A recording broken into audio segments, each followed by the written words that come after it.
Welcome to Basic and Bookish Podcast, where today we are discussing our top theories, predictions, and desires going into ACOTAR 6 by Sarah J Maas. I'm Kinsey. I'm Carly, and we have our friend and special guest joining us today, Breagh.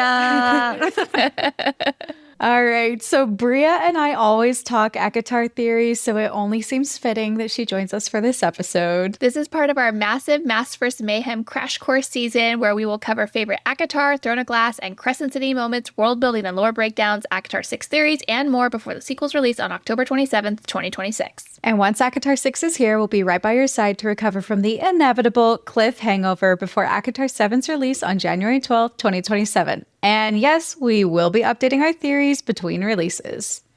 This is your official spoiler warning for the entire A Court of Thorns and Roses series up to A Court of Silver Flames. If you haven't finished reading book 5 yet, we recommend pausing the show and returning after you've finished. Please note that I will be containing myself, so this episode will not contain any Maasverse spoilers, as we will have a separate ACOTAR 6 theories episode after we cover both Throne of Glass and Crescent City. We're safe. Yeah. Due to the nature of these books, this podcast is rated R in content and language. If you'd like to skip the ads and have access to full video formats, it's available now on Patreon. That link can be found in our show notes. Now, prepare to dive into the cauldron because we're entering the Maasverse. But before we fully dive in, we want to let you know these are only our top theories. If we shared them all, we could be here for hours. So if you'd like to hear the rest of our ACOTAR 6 theories, we'll be posting an exclusive episode on our Patreon with additional theories of ours. Just like this episode, our Patreon bonus theories will only contain spoilers for the ACOTAR series and not the entire Maasverse. All right, let's really dive in this time. So starting off, at the time we're recording this, we do not know the title, the blurb, or the point of view for ACOTAR 6, which is a bit wild because it's less than 5 months away at this point. Whose point of view do you guys think we're getting? Breagh, you want to start us off? Well, so honestly, like, my gut is Lucian for some reason.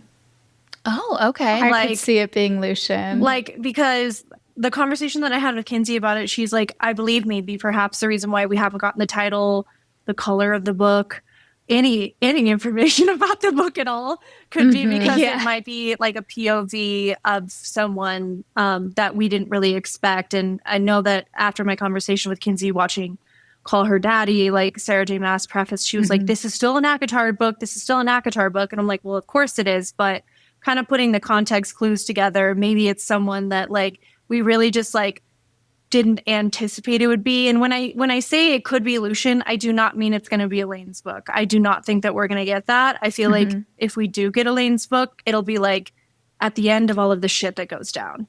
Like it might be like the last book in the series. That's kind of like what I'm thinking.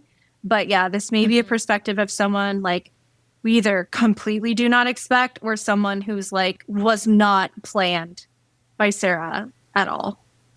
Yeah. Well, like going off of that, I do think Sarah said on Call Her Daddy that originally she wasn't expecting to be writing from this character's point of view, which surprised her. So everyone's expecting it to be Elaine. Like we had Nesta, then everyone was thinking it would be Elaine. We've had Farah. And so that also leads me to believe it's going to be someone whose point of view we haven't really had before. But I'm honestly leaning more towards like Asriel or Mor or even Eris, because we know Mor and Eris are hiding a lot of information. Same with Asriel, because he's the shadow singer, he's the spy.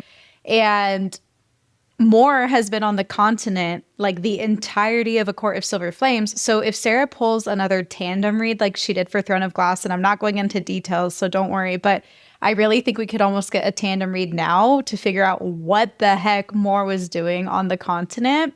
So I'm leaning more for them.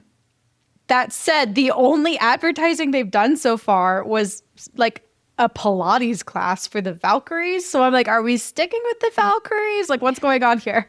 Imagine but I do think it's going to be more Eris or Lucian.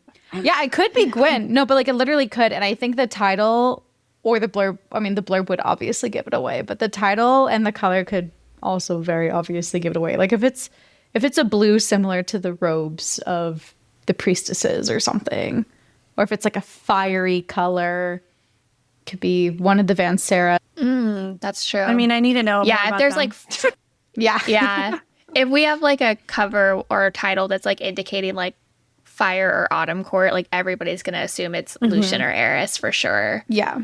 I think Lucian's a really good guess. I feel like I'm just holding out hope for Asriel. I'm just going to keep manifesting that because I'm an Asriel girly at heart. Yeah.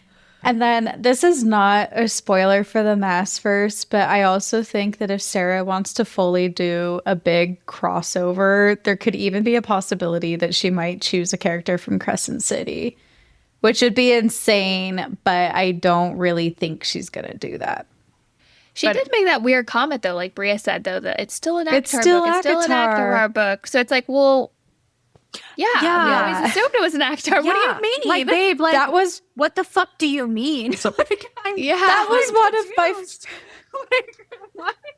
That was one of my first thoughts. I was like, oh my God, are we going to get these characters? But I don't want to say who I think because I don't want you guys to be like, well, now I know they survive because you haven't finished Crescent City yet. But there are characters where I'm like, could it cross over?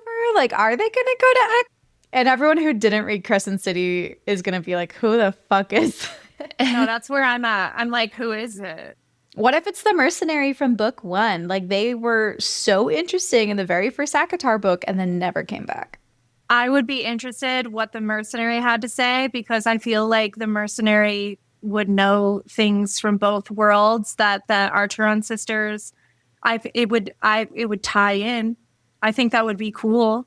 Like, I want to hear it all, right? Like, I want to hear... Me too. About all of the side quests that every one of these characters has been on because it just is world building, right? It just expands. Like, I feel like we know so much about Eris and the Night Court. Like, I want to know about the nuances and be a fly on the wall in these other courts. And I want to know about the continent.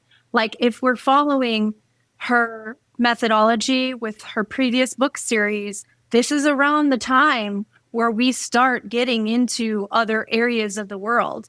So I would be really interested to explore those if we're following, scheduled programming. Yeah. Well, we have to go to the continent because that's where Coast J is, which maybe that means we're actually going to get Vass's point of view. Oh, yeah. That's possible. Yeah. I just don't feel like she'd have to say, like, it's still an ACOTAR book. It's still an ACOTAR book if it wasn't, like, a character everybody knew from ACOTAR. Like, that's what's throwing me off. I'm like, I don't understand what you mean by that. I feel like it's that meme, with Jennifer Lawrence. Like, what do you mean? What do you mean? And I'm just so confused by that comment. But yeah, I guess I'm just still, though, I'm fingers crossed for Asriel. And as a backup to that, Briaxis. That was She's our girl. She's our girl. That'd be right. Well, yeah. I just need answers. Yeah. The call to, it's still an ACOTAR book makes me feel like it could literally just, like, not even be someone from this universe. And just be someone, and maybe the whole book, like, because, like, we discussed earlier off camera, Kinsey, like, this could be a situation where, like, obviously it's 6, 7, and 8, right? But, like, if we're following her methodology, she breaks books down into 3 to 4 parts. And so the first part, ACOTAR 6, we could literally feel like, well, this isn't even ACOTAR. And then it'll segue into the ACOTAR universe in 7 and 8. Who knows? I would just like to know anything. I just want to know anything about what's going on. Like, just anything, really, because we've gotten nothing other than, like, the date that it's supposed to come out. I don't know what color it is. I don't know what the title is. I don't know if it's going to have a design or not. Like, I don't know anything about it. I just want to know one thing. Just one. Wouldn't it be hilarious if we literally get the point of view in the title tomorrow? Yeah. We're, like, spending 15 minutes debating whose point of view it'll be, and then we'll just, like, get our answer. No, and it's just Elaine. Like, it's Elaine. It's just what everybody's talking about. And I'm like, damn it, Sarah. What was that about? Well, I am going to say, I have always argued that Crescent City is an extension of ACOTAR, and so I wouldn't be too surprised if it ends up being a Crescent City character in ACOTAR. That's all I'm going to say. Yeah. Plot twist, it's Vaughn. Carly's like, I don't know who that is. I don't remember. It's a character that is, like, mentioned, and then, like, Sarah forgot about them. Oh, okay. Good. So. Happens. Yeah. That happens. All right. Do we have any more guesses for that before we move on? No. We've practically thrown out the entire cast of characters at this point. All right. Now that we've all finished ACOTAR through book 5, what do we think Moore's Power of Truth is? That deep sigh. I think it's that she can lie and alter the truth. Because she really doesn't even know what's going on with herself. And I find it crazy that she's lying about the root of who she is as a person, and her power is truth. And I know that when Rhysand is around her, he made a lot of comments like, this is a lie, or like he's thinking about what's a lie or not. So I think maybe she has like a detector, and so she can tell if other people are lying to her. But Azriel and Eris have both alluded to the fact that not everything is being shared. And so I wonder if she's able to silence people and prevent them from sharing the truth. And Eris is even begging Nesta at one point, like, don't believe everything you hear about me. Like, you don't know the full story. So I think she's somehow able to warp the truth, and then she can act as like a radar and can force people to not share it if she needs to. I don't know. It's interesting. I don't do trust think it's her. interesting that like her power is the power of truth.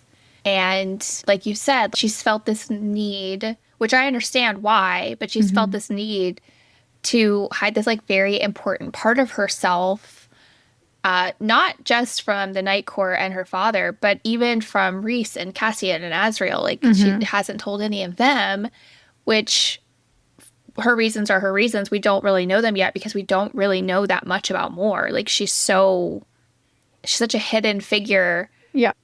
This whole thing where she's like the power of truth and we know so little about her, and I feel like there's so much about her we don't know that's like hidden and that she's like holding back. I find it very compelling. Like I want to know more. Yeah. Well, maybe it's corrupting her power by hiding her true identity, and so she's not able to really fulfill the full extent of her powers. Or like not maybe corrupting it, but like dampening it or something, like keeping it from working as well. I don't know. I find that very interesting. And I find that there's so much about Mor's story that just sounds so sad and tragic and heartbreaking. And like she's had to overcome so much. And she's been through these 2 wars, and she had whatever happened with Eris, and her family is so awful. Like all of this is, there's so much trauma going on in her life, and her like gift is truth, but she's hiding so much. The juxtaposition there is really interesting. And like, I do want to know more about her. I don't know. Breagh, what do you think? Do you have any like thoughts on like her actual power? She's a bitch. Just gonna. I have a lot of thoughts about Mor. I think she's a fucking liar. Amen, sister. I don't trust her as far as I can throw her. And I was recently rereading ACOTAR, like from start to finish. I haven't read the first book in forever, but I was on ACOWAR, and Jurian was like, "You were always such a liar, Mor." And that literally stuck out to me. And I was like, clocked it one time, first time. Like like a lot of interactions that people have with Mor, they call her a liar, and she like gets caught in lies, or they say that's a lie. So it's like, what is this gift of truth other than what I think is like truth manipulation? I think that she can keep people from telling the truth. Eris, case in point. I think she can keep Eris from telling the truth, because he's literally like, what? I can't wait to tell you what happened at the Autumn Court border. I can't wait to tell you at the Autumn Court border. And wasn't similar magic used on Tamlin and Lucian in the book ACOTAR, where they were like, they couldn't tell the truth, but they could kind of like drop hints in these vague, like veiled, like Amarantha. Kind of, right. I think Mor's a witch. Like, I think that she is like, well, and if you look at the like Celtic mythological being that she's named after, the Morrigan, it's a witch. And so Sarah J Maas pulled a lot of her like mythology and inspo from Norse mythology, Celtic and Gaelic mythology. And so the Morrigan being one of them, like, I don't think that's an accident, but no, I think she completely is a true manipulating hoe. And I don't know what her deal is. I don't know what her end game is, but I don't like the liar. I don't mess with liars. And like, she's done nothing but lie openly. We've caught her. Anyone who's interacted with her at least once has called her a liar. Like, and then she goes to these queens and she's like, my gift is truth. Okay, well, what does that mean though? And then that's Sarah where J. I was Maas going to in lead her to interview- next. Yeah, Sarah J. Maas in her interview. Oh, well, what's her gift? Truth. Like, what do you mean it's truth? Like, no, ma'am. No, this is the biggest like, liar I've ever met. on a and with the queens, she's like, heed my words, like, know that it's the truth. You know my power is truth. So I'm like, so is her power just like adjacent to being a daimati, and she's just making people think that she's telling the truth? Because that's kind of what it feels like here. Well, yeah, I think really interesting. Well, and it's interesting because, like, let's say that she can make people like not tell the truth, like Eris, for instance. Like, there's something that he wants to say to the inner circle. He mentioned it at least like 3 to 4 times. Like, he's like, I can't wait till you guys find out what happened at the Autumn Court border. And like, I remember 3 or 4 instances where he said exactly those words, but he's still not saying it. And it's like, was he not saying it because they wouldn't believe him anyways? Or is he not saying it because he literally can't? And I feel like he literally can't. But he's like stronger because he's not influenced by her. It's almost kind of like if you take a vitamin every day, it builds up in your system. She's been friends with all of these people from the inner circle for 500 plus years. So if she has this like power that influences people and it gets stronger the more she's around them, then they wouldn't believe her even if it was the truth. You know? Maybe that's part of the reason why Rhysand sent her to the continent, because she'll have less control over people if she's farther away. Well, and to Carly's point, like, what if Moore doesn't even know the truth and she's manipulating it for herself and she's kind of like putting it on others? What if, you know what I mean? Maybe it's not as malicious as I thought it was. Maybe it's more just like this girl isn't even self-aware. And so she's causing a lot more problems with her like unearthly power than she means to. Yeah, well, she has a lot of trauma. And I think sometimes, you know, people can have things about themselves they don't realize that they're even doing through trauma and denials that they can have about things. But there was this moment, and I talked to Kinsey about it, and I cannot remember if it was Akamath or Akawar, but there was this moment where like Moore is wondering something very specific, like a very specific question she kind of throws out there. And then all of a sudden she has this moment like where she seems kind of shocked for a second, and then she like stops talking almost. And I was kind of wondering if her ability to actually know the truth is to like actually genuinely want to know the answer, like to genuinely like wonder about it and like want an answer and not be afraid of the answer. Like maybe there needs to be like a desire for whatever that information is without fear of what the answer could be, and like just have pure kind of wonderment about it. There was this moment, I can't remember specifically which one it was. She has this moment where she seems almost like shocked, like she wonders something and then she's kind of shocked and then she moves on from it. But I also wonder if like wherever this truth is coming from, her magic, like whatever is giving her this truth, because it's almost like the surreal, right? When I think of the power of truth, I almost think like if I just heard that description, I would think of the surreal and your ability to ask it questions and it tell you like far out, like domino effect of things that are happening out there.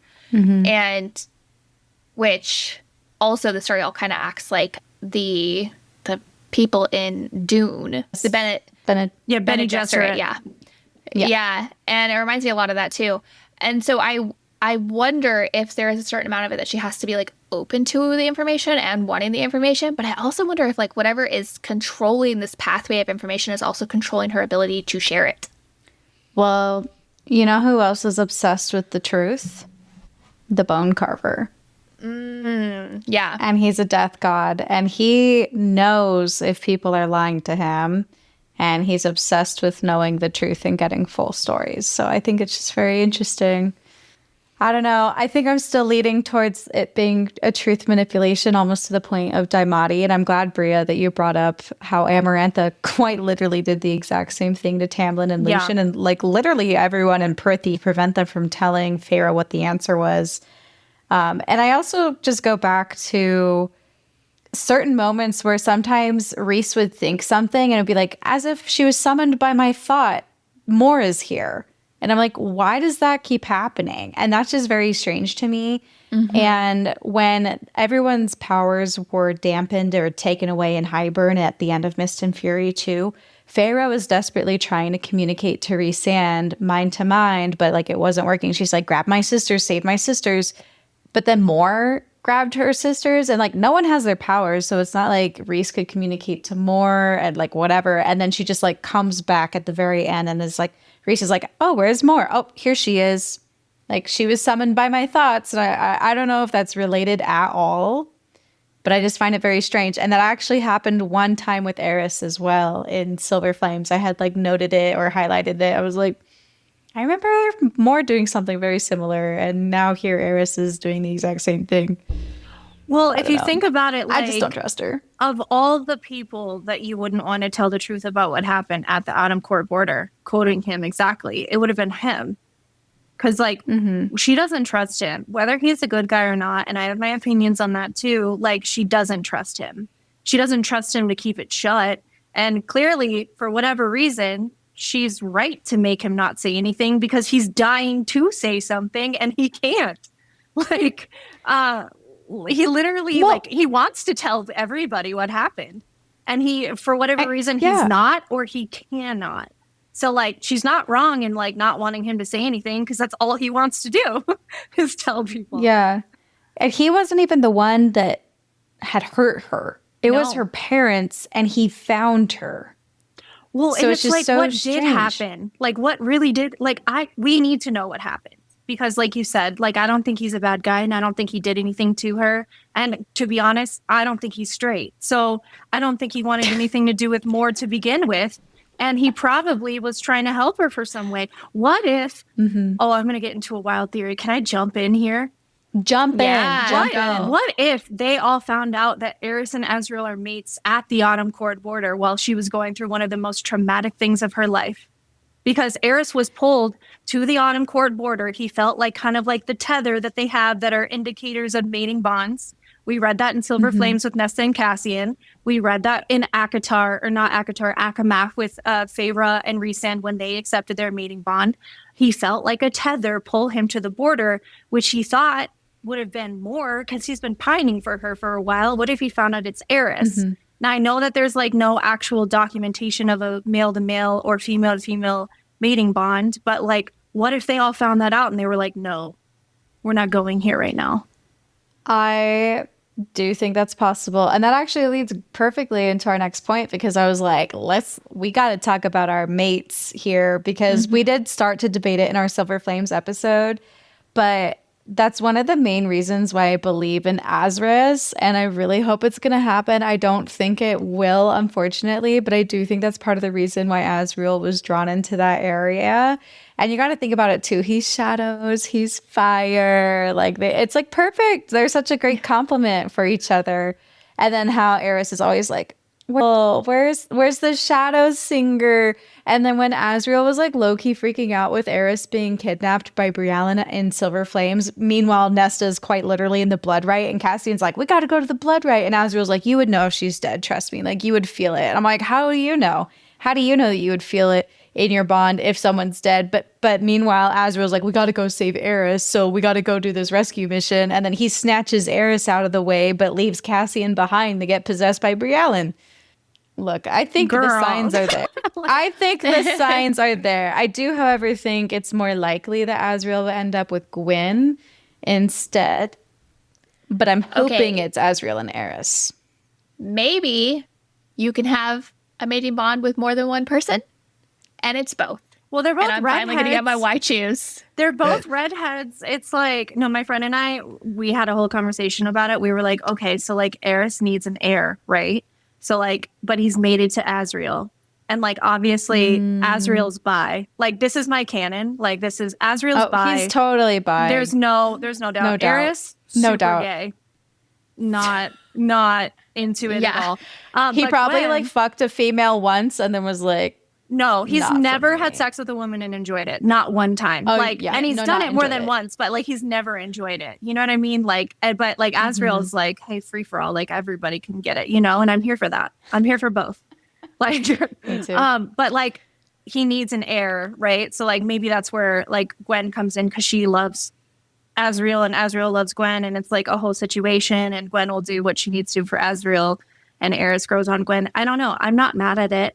I think that it would work out. It would work out for me. It would work for me. I think Sarah really just needs to do a Y2 situation to make the fandom happy. I think we need... I've been saying that for months. Yeah, I think we need like a real gay romance on screen in like one of the Maasverse books, to be honest. I think it's 2026. She obviously wrote it in 2024, 2025, I'm assuming, however long it took. But like, I do think that we need it.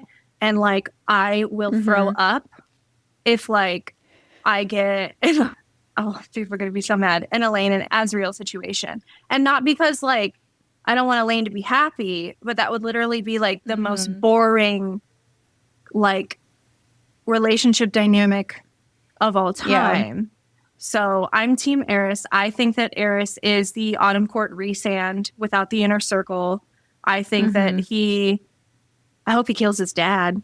Happy Father's Day. I hope so. Baron needs to go. Agree. He's lived too long. And he's disgusting and his brothers are vile and his mother's been abused. Like, I think that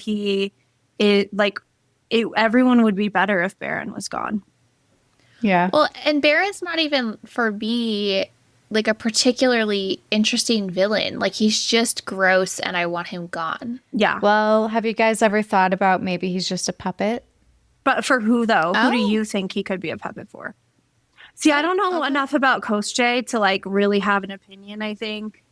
And I don't know enough about the legends outside that kind of inspired this character either. I know it's a Russian legend, but I don't know what it is. If the crown could influence people to be possessed and do things against their will, I definitely think that there's a possibility that Koschei could have at one point also wielded that power himself and used it on him, because he was basically commanding Breagh what to do, and it was highly involved with the Autumn Court. And I don't think they would have had that opportunity with the Autumn Court if he hadn't already done something with Baron, because we don't know how she got the crown. We never found out where the crown came from. Oh, that's true.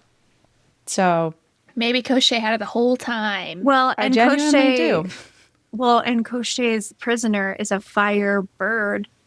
Yeah, Kinsey and I talked about that, I think, in our Silver Flames discussion, right? And maybe that's why Lucien was so drawn to Vasa, because he's like, there's some familiarity there. Like, she in herself is like a flaming redhead, right? Like, so. Yeah, she is a redhead. Because Breagh had said, I don't think even Eris's flames could withstand Koschei's lake. And I'm like, okay, so does that mean that someone who does have flames can withstand it? Because we have Lucien, Eris, Vasa, Nesta, even Feyre, and we have other characters throughout the Maasverse who also have fire magic. And so I'm like, okay, like, is that the route we're gonna go here? I don't know.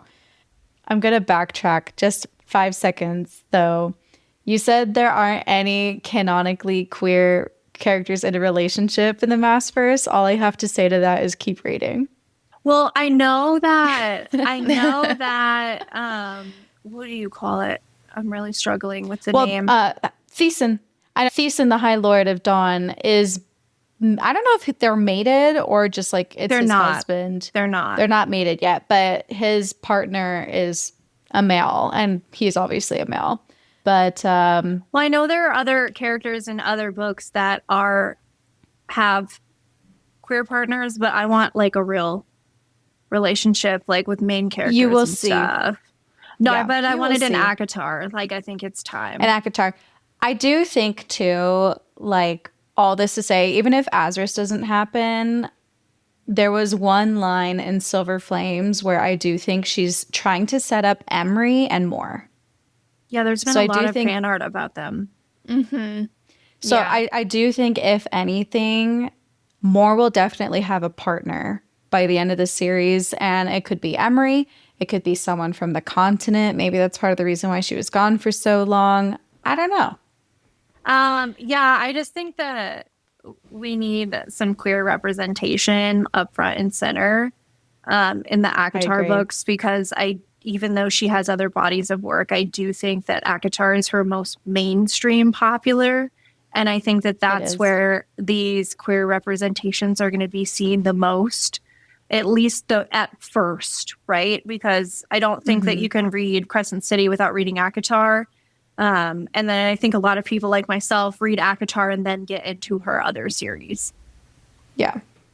Any other thoughts on pairings or couplings that we're hoping for or think will happen in the next book? Like, are you guys pretty set on Lucian and Elaine ending up together? I think there's a good chance they'll end up together eventually. I just think it's going to be a long road. And I think, because we talked about this in our Silver Flames discussion, but we talked about how we think that they'll potentially end up like ruling the Spring Court for a time. And I think that's very likely. Me too. Me too. After reading Akabor, like I've been always really hard on Elaine, and there's some instances and stances that I will keep. But one thing that I will back off on is like her choosing whoever she wants to be with. I do think Elaine and Lucian are endgame. I'm fine with waiting the long game for that. I think it will be a long game. I don't care. They'll probably date other people before they end up together, but I do think they're endgame. Even if she does date Azrael, who cares? They're not going to be together forever, you know? Like even if Lucian dates Vopsa, they're not going to be together forever. Yeah. I think him and Elaine were made for each other, and I think they will find each other when it's right for them to find each other. I agree with that. I agree. Yeah, full-heartedly. Elaine just doesn't have the anatomy to be with Azrael. But Gwen does. Nesta didn't fix that. Okay, so also in our Silver Flames episode, I discussed this at length. There was just way too much foreshadowing in that book for there to not be a High King. So I'm fairly certain that we're going to get a High King of Prythian again. I personally think it'll either be Rhys or Lucian, but I want to know your thoughts, Breagh, if you think it'll be Rhys, Lucian, someone else, or nobody. Well, I feel like you and I have had this discussion, and like I do think that Rhys fits the criteria. He is the most powerful High Lord of ever. And so it would make sense that he would become the High King of it all. But when we talked about it, it's like Lucian has his hands in so many different like pots. Like he has relations with the Night Court. He has ties to the Spring Court. He obviously comes from the Autumn Court. And his dad's from the Day Court. So I'm just like, oh my God. Like if we think about it, this guy, unbeknownst to him, is involved in 4 out of the 7 courts that we know of at this time. And so I feel like, I mean, maybe he's not the most powerful person in Prythian, but he's the most amicable, and he has like the most diplomacy with all of these places. I feel like Leon's gonna die. I feel like he's gonna die. Maybe not in the next book, but I feel like he is, and I feel like Lucian's gonna be like, find out who his daddy is that way. I thought Helion would die, but now I'm thinking it's actually gonna be Tamlin. And because Lyn is hanging out on the border of the Spring Court, the magic of the land is gonna choose him as the next High Lord because it goes to like the next most powerful person. And there was descriptions in Silver Flames saying how sometimes it skips bloodlines entirely. And Tamlin doesn't have any more family left that we know of. So I think it's very possible that it could skip over to Lucian, and potentially that's how he becomes High Lord. And then Helion doesn't have to die. I don't want him to die. I want Baron to die. That's me being... You want Feyre to die? Baron. Okay. Oh. I was like, your mic must have glitched. I was like, you want Feyre? That's like unrelated. No. Okay, yeah, no, Baron. Baron has to go. Baron has to go. But like, I don't think it's going to be Lucian for Autumn. It's going to be Eris for sure for Autumn. No, he's the heir. I'm definitely team kill Baron. Yeah, team kill Baron. Yeah. I'd wear that t-shirt. Team kill Baron. We'll just make shirts. Okay. I don't know if you can wear that in public. Oh. Well, I kind of forgot about that. Yeah, you're right. I'd probably get targeted. Yeah, it would be an immediate issue. Yeah, it would be an immediate issue. There would for real be FBI stalking my Google searches. Actually. Yeah. They already probably think we're crazy saying half the things we do online without them realizing it's fantasy that we're talking about. No, so literally. I'm like, no, trust me, I'm not wishing death upon real people. Fictional characters only. Fictional. Okay. So I'm going to go into like a an actual theory of mine. Okay. It kind of also might even tie back into the mating bonds, but the mother created the cauldron, and the cauldron created all life. In Wings and Ruin, Feyre had reshaped the cauldron. Now she's a literal mother. And I think that in some way, she has almost been elevated to God because she's like the most powerful female that exists. She's mated to Rhysand. He's the most powerful High Lord. So I think in a way, she's almost turned into the mother herself. And if that's true, she could have the power to change bonds. And Feyre is like really not a fan of Lucien and Elaine, so I think she might somehow accidentally manipulate their bond. That said, Nesta quite literally has a conversation with the mother in the end of Silver Flame, so I don't know if that's like 100%, but I just think it's very strange that she basically recreated the cauldron, and that's what the mother did. So I don't know. I feel like she might discover she has a few more abilities than what she previously had. Oh, that's really interesting. I didn't even think about that. But I would find that fascinating, personally. Yep. So I would love for you to be right about that. Maybe it got activated with her literally becoming a mother. Who freaking knows? I don't know. I just tell myself there has to be a point to that horrible plot line. There has to be a point. Well, and also just like kind of how you mentioned how Nesta like recreated her womb and she recreated Feyre's, but she didn't recreate Elaine's. It's like, you know what? What if it's true? What if she really does sever the bond between Lucien and Elaine? And what if they end up choosing each other in the end because they actually do love each other? But either way, like, she's not going to be able to be the mother that she wants to be with Asriel. But No, I like possible. these Archeron sisters are extremely gifted and they find themselves in like 1 in a trillion situations all the time. But like how many more times can we like evoke a god or like play with fate and like get our womb recreated? Like I think that was kind of almost like a one-time thing. Oh, yeah. If it happens again just for Elaine, I don't know if I could continue reading ACOTAR. I'm like, okay, now we're in fairy tales now. Like now we're not reading romantasy anymore. Now we're in like fairy tale land. Yeah. No, most definitely. So another thought that I have is I just really can't get the Starlight Pool from the Spring Court out of my mind.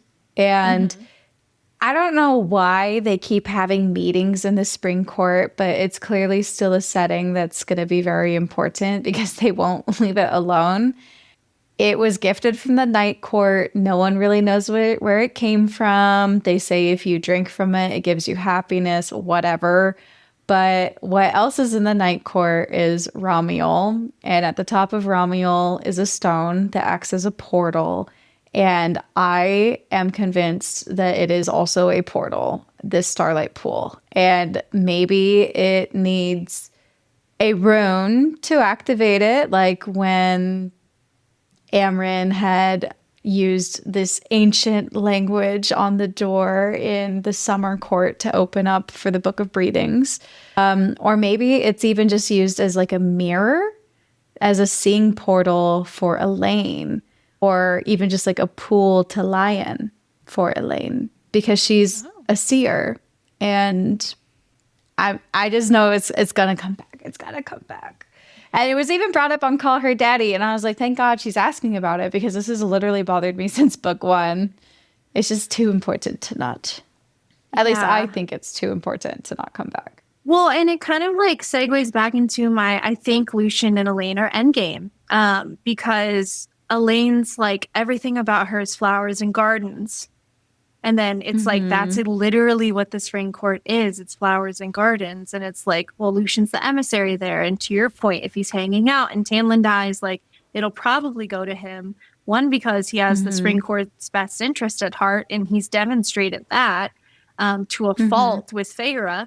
And then it's just also like, I don't know, it just makes sense with him and Elaine. I feel bad for that girl. Yeah. Well, Lucien even completed the Calanmay rite. He did.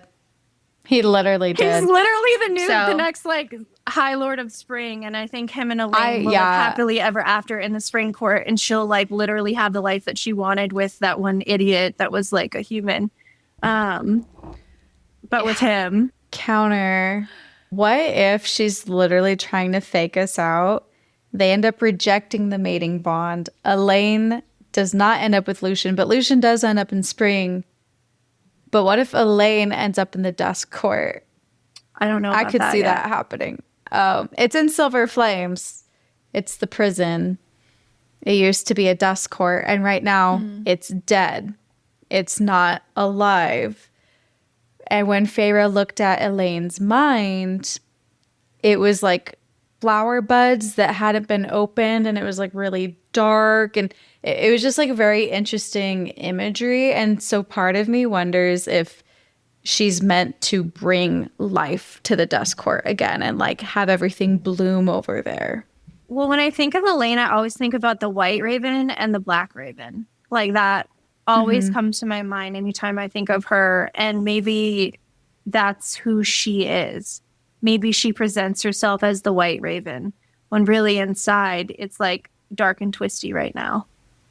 Maybe inside it's like, it's a lot darker than it seems. I don't know. I think Elaine's probably masking a lot right now. I think that she for sure is. sees things, and I'm very interested to see what's going on with her power and how it manifests. I mean, I just kind of want an Elaine book, not really for the romance, but to kind of get like a view in her lens, because I have a lot of questions that I want answers to about her behavior.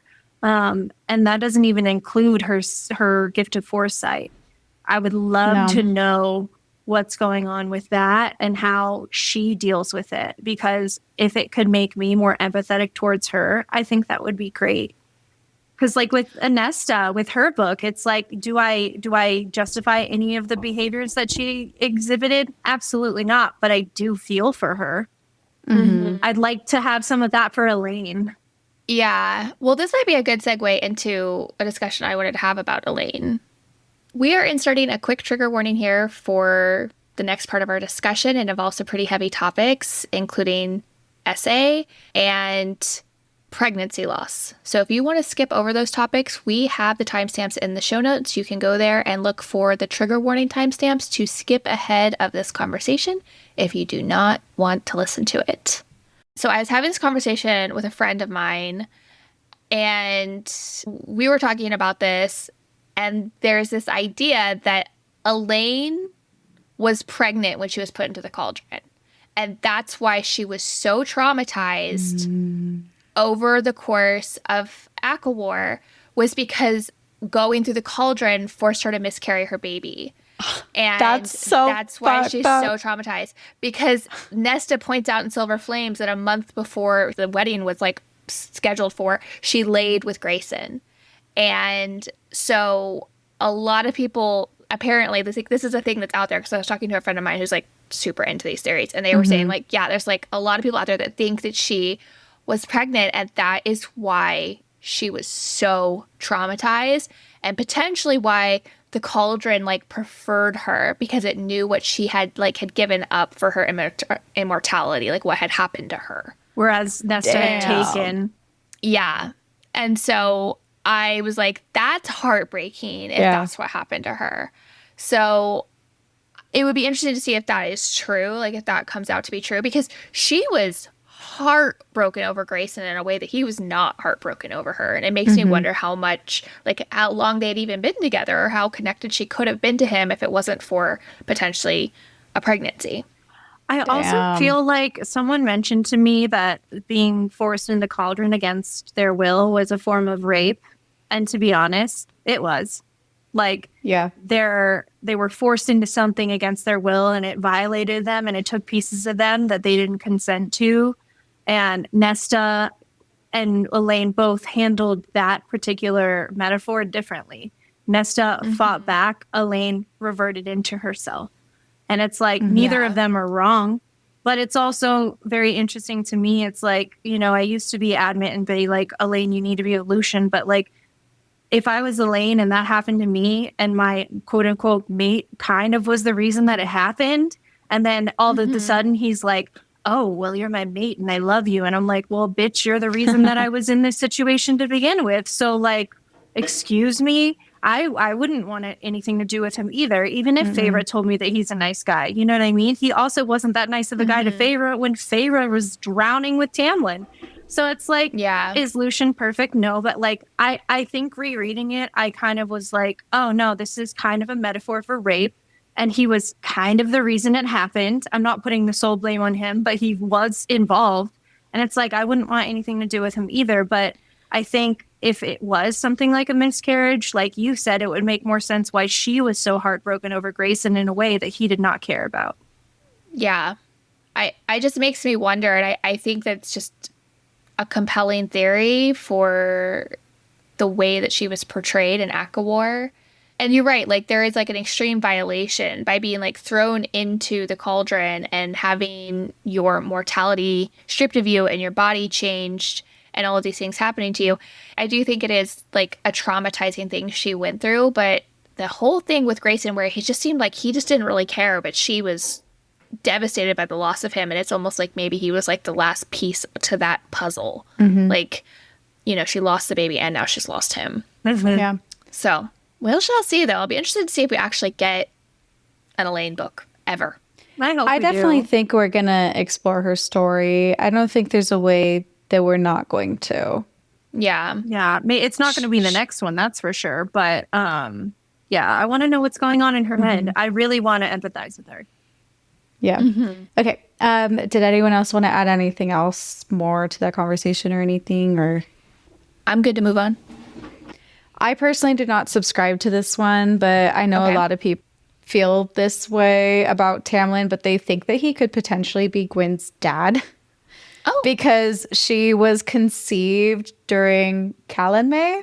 Oh, and she doesn't know who her father is. She never found out who her father is. So potentially, and her mother was a priestess. Ianthe certainly was trying to have sex with Tamlin during the rite. So, she did with Lucien. So, well, could it be Lucien and a different priestess from a long time ago? Could it also be Lucien? Is that a possibility, or is there something that makes that impossible? I don't know if it would also be Lucien, because I feel like no, because they didn't have Callan. Wait a second. Did they not have Callan May when Amarantha was going on? Didn't they say this was like the first time they celebrated since Amarantha? No, because they literally did Callan May with Amarantha. They had to. They did it with Amarantha. So I guess it could potentially be Lucien, unless there's something we're just not thinking of right now. But I think it's interesting. Like, Tamlin or Lucien would be a really interesting twist to Gwen's story and tying her into this group. Because she also has connection to the Autumn Court, but she was saying it was because her grandmother was I forget if she was a sprite or a nymph. I forget exactly. I want to say she was a nymph. I think you're right. I think it was nymph. That's what I was leaning towards. But like her grandmother was like fully a nymph and then like got with an Autumn Court male. And then her mother was a priestess who went through the great rite at Callan May. And we never found out who the father is. So I feel like it'd be more likely that it would be Tamlin than Lucien. That would be kind of odd to think about. I don't know. Lucien just has a kid out there he has no idea about. Oh, God. Could you imagine? No, that'd be horrible. I think Lucien's too traumatized for that. So that would be an interesting twist. Yeah. Either way, I would find that a really interesting twist. I know. No, it would be an interesting twist. And a lot of people also expect this twist of like, it was never Lucien that's mated to Elaine. It was always Tamlin, and he was just shape-shifting. But I'm like, look, Feyre read into his mind in Wings and Ruin, and she would know if that was Tamlin. So I'm like, guys, can we please put that theory to rest? It's Lucien. It's not Tamlin. Well, and isn't Tamlin just living in beast mode right now? Like, he's... Yeah. Okay. And some people think it's because he's going crazy because his actual mate died, because maybe he was actually mated to Amarantha and rejected the bond. Yeah. I have heard that. Yeah. But that would be interesting, but I guess at this point, not... Like, it would be interesting as backstory, but I guess there's nothing to explore because she's dead. Yeah, exactly. Probably. Carly? What? I hope she's dead. No, I want her to be dead. I just feel like in fantasy, there's always that like switcheroo where they're like, haha, you thought they were dead, but here they are. Yeah. Like, Jurian survived as an eyeball. Like, I don't know. Was she beheaded? I feel like she was beheaded, right? I don't know. But He, I'm like, saying tore Jurian into her. survived as an eyeball. So if somebody has an eyeball, I guess it's possible. I think he like Yeah, he like ripped. I think you're right. I think you're right. For those who are not watching and are listening, we believe that he like went into her mouth and like tore her jaw, disconnected her jaw from the rest of her Like- skull and opened up her head and Like, split if you it in think half. of medieval weapons, like the Pair of Anguish did that, correct? Like, that was something it did. Yeah. I hope she's dead. fuck that bitch. But I did reread her death scene many times looking for a sign, because there are signs for certain things that I can't get into. Okay. And there was not the sign I was looking for, but there also wasn't the sign I was looking for Highburn, but there was for Feyre and Rhysand. Well, So I swear to God. we'll just have to keep our let the dead fingers people crossed that stay she's dead. Like, I can't. they with need the to stay resurrection. dead. They need to Yeah. stay dead. But, There's no reason you to know? bring any of them back. Like, I'm so serious. Honestly, Jurian should have stayed dead, but you know. And Amryn.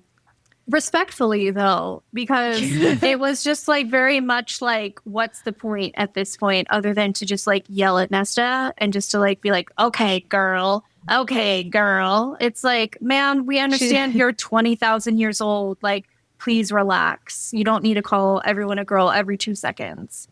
That just Amryn's annoyed point- me. Yeah, no, it was annoying too. I fully agree. Amryn's point of existing right now is to translate the old language, and that's it, I think. And that's fine. She's- And that's fair. But it's just like, why are we doing all of this? It's like, I felt like it was like Sesame Street at the end. It was like, hey, gang, I'm back. And guess who I brought with me? It was like, Jesus, like, oh my God. Like, I'm like, okay, Mr. Rogers, like A Beautiful Day in the Neighborhood. Like, that was crazy. Yeah. Oh my God, silliness. All right. I really want to quickly talk about Bryaxis because that's my favorite character. Yeah. I We love love a her. monster. Okay. I find Bryaxis really interesting, and it's not that I have any specific theories, but I want to talk about Bryaxis because Bryaxis lived at the bottom of the library that's connected to the House of Wind, that's all sentient, that apparently you can interact with it. This place exists in Valaris, which is like an extension of the Night Court. Like, it's Night Court territory. Bryaxis is like this shadowy figure that's like made of nightmares. It's the Night Court. Rhys's power is like night that like he can use to kill things. It almost feels like Bryaxis is like this ancient power that like created the Night Court or something, or like is in. I don't know, but I feel like the Night Court and Bryaxis are connected in a way like deep in its history that like the Night Court would not have necessarily existed, or the abilities that come from the people within the Night Court's lineage wouldn't have existed without Bryaxis. Do you have any thoughts on that you can talk about, Kinsey? I have a lot of thoughts on Bryaxis. Okay. I don't think Bryaxis was made like the library, but potentially is No, I think it's like an ancient power or something. Yeah. Like it feels like something that's always existed. I think that Bryaxis honestly could have been a god that just found themselves there, because to me, and I don't know if this is even going to really make sense, but I feel like Bryaxis and the Bone Carver are two sides of the same coin in a way, because he is like focused on death and he wants to know about death and he wants death stories. But when Bryaxis had made her first bargain with Feyre, she wanted to talk about life.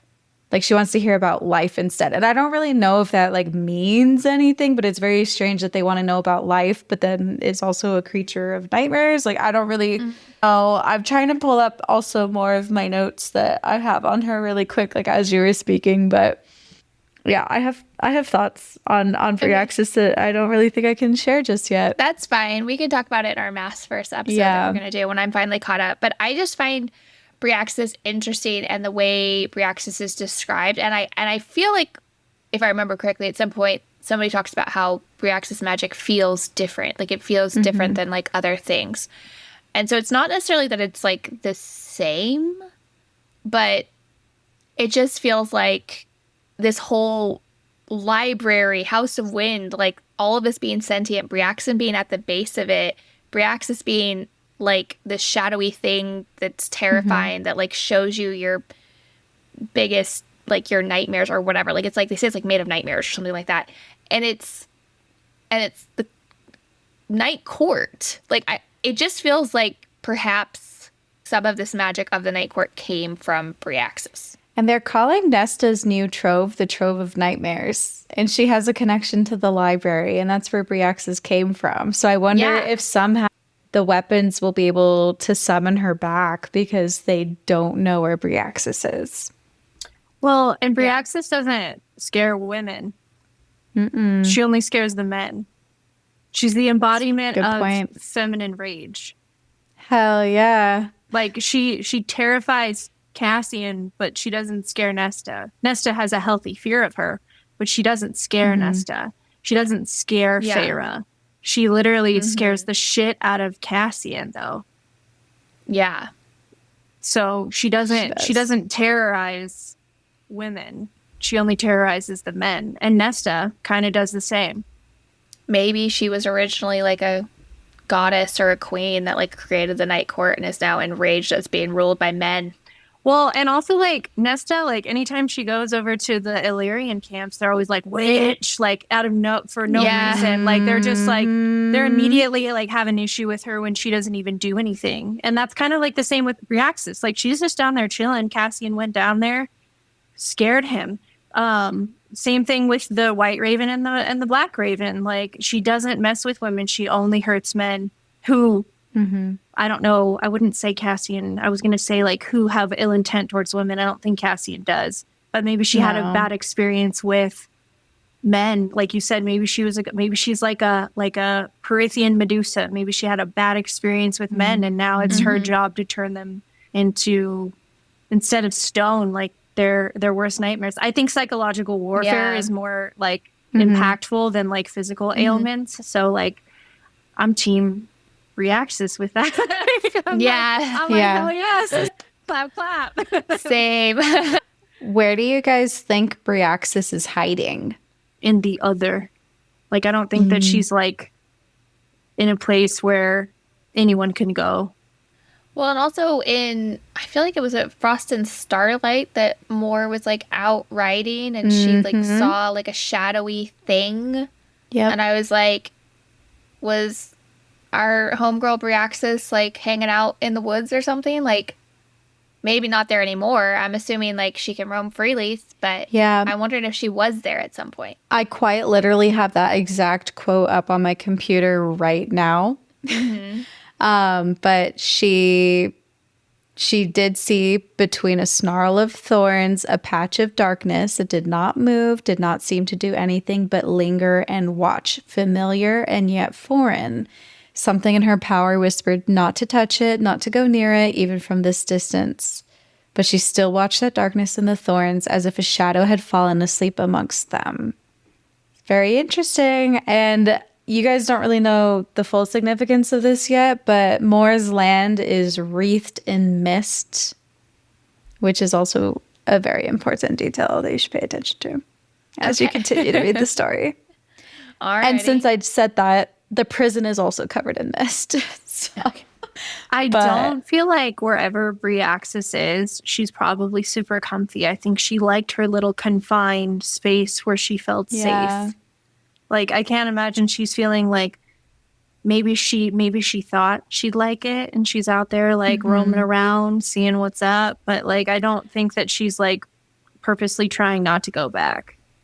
I don't know. That's just me.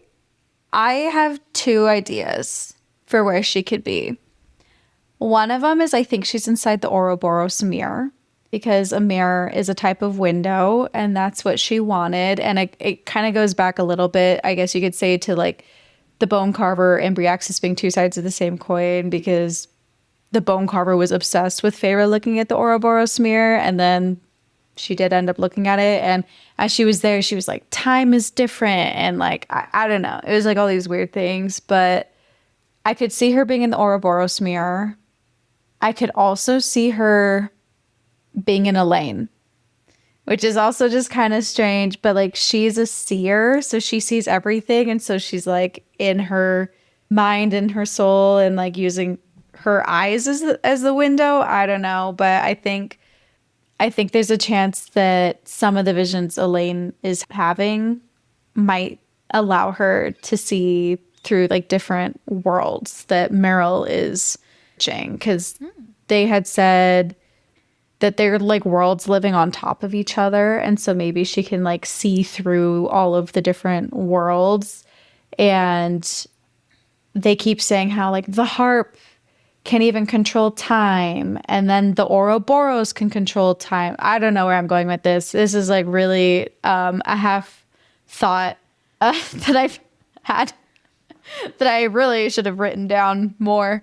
But I feel like she could either be like somehow possessing Elaine or just like riding along in her mind, and or the Ouroboros is more likely, unless it is that shadow in Moore's Land. But I think we're going to see her again. I hope so. She's my favorite character. She's like a very beloved character. Very beloved. We have to see her again. Mm-hmm. So, okay, so our last topic is Mama Archeron, which I know Kinsey has lots of thoughts on. I think we probably all have lots of thoughts on Mama Archeron. It's like something weird going on there. Like all of her kids turned into this cauldron made fae. They all have incredible powers and abilities, and they just happen to be mated to 3 super powerful males. What? Who are fae? Like, how does that? How do 3 humans? 3 people who are born as humans become mated to like the most powerful males. Well, you remember Lucian. Lucian was like, Lucian and Tamlin were like, didn't your mom tell you about us? Mm-hmm. Yep. Like, and I was like, why would she?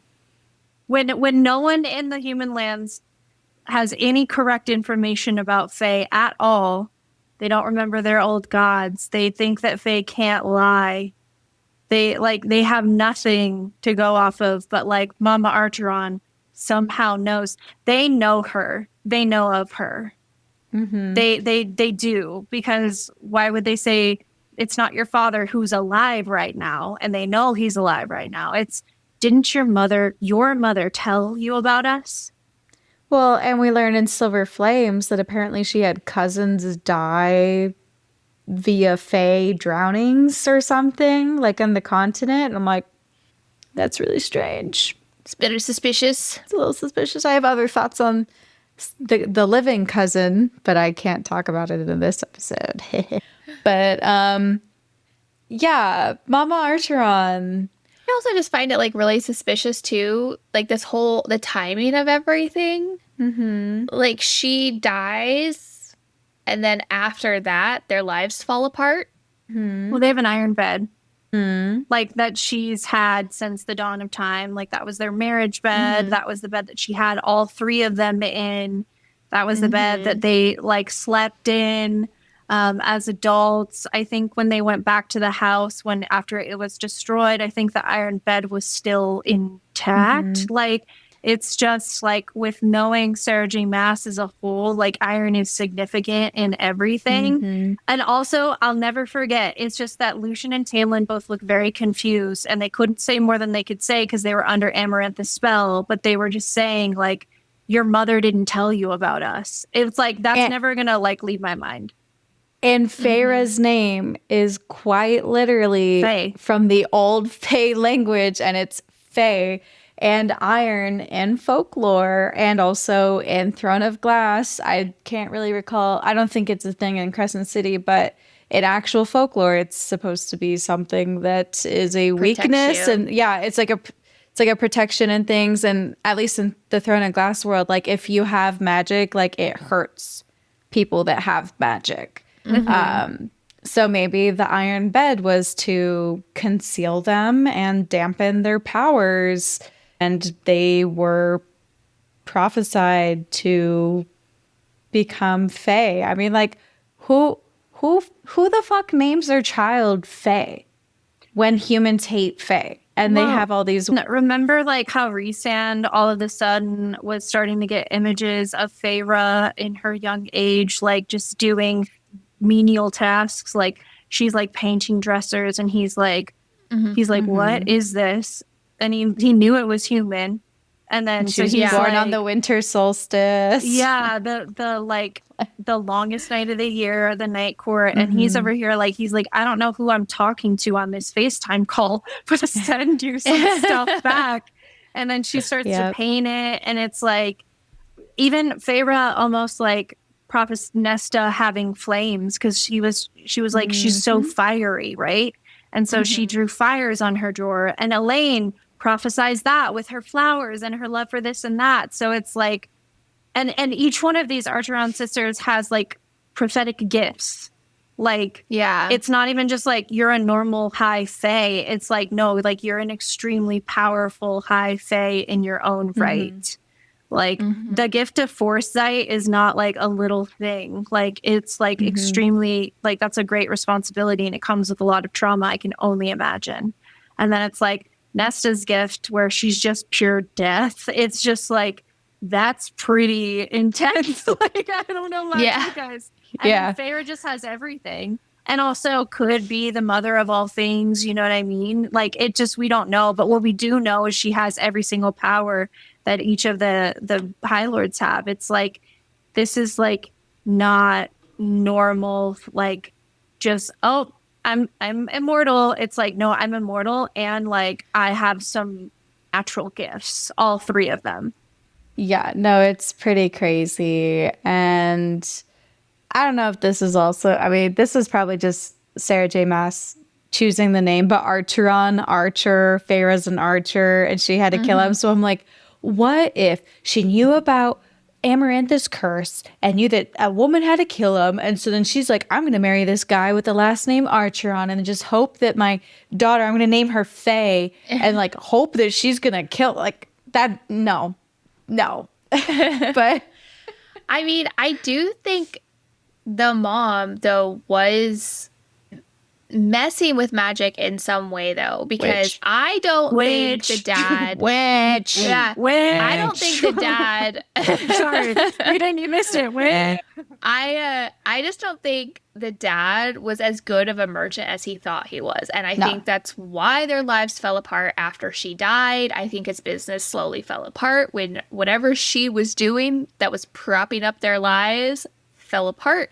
I think that's also around the time when Rhys started getting these like visions of Feyre. So whatever was like protecting him like from her, from seeing her, all of a sudden is gone, because whatever the mom is doing, it's gone now. Like I wonder too if that's why she made Feyre make that promise, knowing that it would somehow lead her to the Fae world, and that this was all just some giant setup. But like Mom was doing something, okay? I just think that, like, this whole thing just seems crazy without the mom knowing something and orchestrating something in her daughter's lives. And to your point, like, Mama Archeron was raising Nesta as her heir. Like, she was without a doubt coaching her, like, I don't know what the other word is, just coaching her up to be the heir. And everyone accuses Nesta, without knowing anything about her, of being a witch. Like, the Illyrians are literally like, oh, what is that? And it's like, that's a fucking person. Like, that's like, and they're like, no, it's not. It's a witch. And and it's like, where did this come from? And this is like before we like learned about all Nessa's like extra little spooky stuff. But it's just like, so if these beings are recognizing something in her that her mom was trying to raise her to be, I mean, it goes along with your theory. I don't know that it's mine. I think it's just more like a general observation. Yeah. They do say witches are people in ACOTAR. They say that the witches are people who take power that doesn't belong to them. So I'm sure she was using some sort of spell work. The iron bed is significant. The history with the Fae is significant. Using the old language is significant. And Carly, when you said that Rhysand started having those visions after her mother was dead, that actually reminded me that her father had hired somebody to basically add these spells onto their door frame. And that's actually when it had started. So I almost wondered if that is what like invited it in. Mm-hmm. And Maasverse spoiler, skip ahead 5 seconds. Word marks. Yep. They were 1,020 gajillion% word marks. That's why Aaron used. Well, and they've been used a lot. Well, and they're like door openers. They're not like protection marks. They're literally like to open doors. Some are protection. Maybe, but like most of them are to open doors. Yeah. Some are protection. But mostly doors. So. Well, feels like we're all on the same page about Mama Archeron being suspicious as fuck. Yeah. You guys don't even know how much self-control I'm having right now. Like, you should be very proud of me. We're very proud of you. Thank you can let it all out on our Maasverse theory episode, okay? Thank you, because I have 6 pages worth of Maasverse theory. We're going to have more than one Maasverse theory episode, apparently. All right. Well, I think we are going to jump into our Patreon theories. Is that correct? Yeah, I guess there's only like 3. Okay. They're very small. So if you guys want some Patreon theories, head over there. We're going to have some bonus content for our Patreon members. And this is where we leave you today, Basic Book Besties. Thank you so much for listening. Please leave us a review and join us for our next Maasverse episode where we are entering the world of Throne of Glass and discussing our thoughts and feelings on Book 1, Throne of Glass. If you need more Bookish content, we have 4 ongoing seasons. You're currently listening to our Crash Course season for the Maasverse, but we also have 4th Wing Deep Dive topics, fun author interviews, and our Book Bestie chats featuring spice ratings, our thoughts on recent adaptations, discussions on our current reads, and more. Our Maasverse Season 2 content releases weekly on Thursdays, while our other seasons release episodes sporadically on Tuesdays. You can check out our website, basicandbookishpod.com, for info about our contact form, upcoming seasons, which authors we have scheduled next, events we're attending, and more. We link that down in the show notes. You can join us over on Patreon, where you can access all of our episodes ad-free, 3 days early, and in full video. Plus extras like exclusive quarterly book club access, shoutouts on the show, and PDF resources. You'll find our Patreon link in the show notes, along with all the ways you can support the podcast. Don't forget to stay in the loop by following us on social media @BookishPod and join us in our Discord chat. Who knows, you might just meet your next book bestie there. We'll be back next week. Until then, prepare to crash out over ACOTAR 6 as we continue to crash course our way through the Maasverse. And thanks for joining us, Breagh. Thank you for having me. Thank you so much for having me.